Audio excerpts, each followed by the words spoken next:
ಜಗತ್ತಿನಲ್ಲಿ 195 ದೇಶಗಳು ಇದ್ದು ಅದರಲ್ಲಿ 2 ದೇಶಗಳು ವಿಶ್ವಸಂಸ್ಥೆಯ ಕಣ್ರೆಪ್ಪೆಯಡಿ ಕಾಪಿಡಲಾಗಿದೆ. ರಷ್ಯಾ ಲೋಕದ ಅತಿದೊಡ್ಡ ದೇಶವಾಗಿದೆ. ಯುರೇಷಿಯಾದಲ್ಲಿ ಹಬ್ಬಿದ್ರೂ ಅದರ ಮೂಲ ಆಡಳಿತ ಕೇಂದ್ರದ ಕಾರಣಕ್ಕೆ ಯುರೋಪ್ ದೇಶವೆಂದೇ ಪರಿಗಣಿಸಲಾಗುತ್ತಿದೆ. ಆಫ್ರಿಕಾ ಖಂಡವು ಅತಿ ಹೆಚ್ಚು 54 ದೇಶಗಳನ್ನು ಹೊಂದಿದೆ. ಅವುಗಳಲ್ಲಿ ಅಲ್ಜೀರಿಯಾ ಅತಿ ದೊಡ್ಡ ದೇಶವಾಗಿದೆ.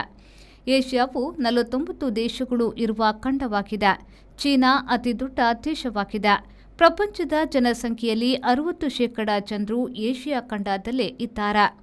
ಯುರೋಪ್ 43 ದೇಶಗಳ ಖಂಡವಾಗಿದ್ದು ಇಲ್ಲಿನ ಅತಿ ದೊಡ್ಡ ದೇಶ ಉಕ್ರೇನ್. ಬಡಗಣ ಅಮೆರಿಕದಲ್ಲಿ 23 ದೇಶಗಳು ಇವೆ. ಕೆನಡಾ ದೊಡ್ಡದು.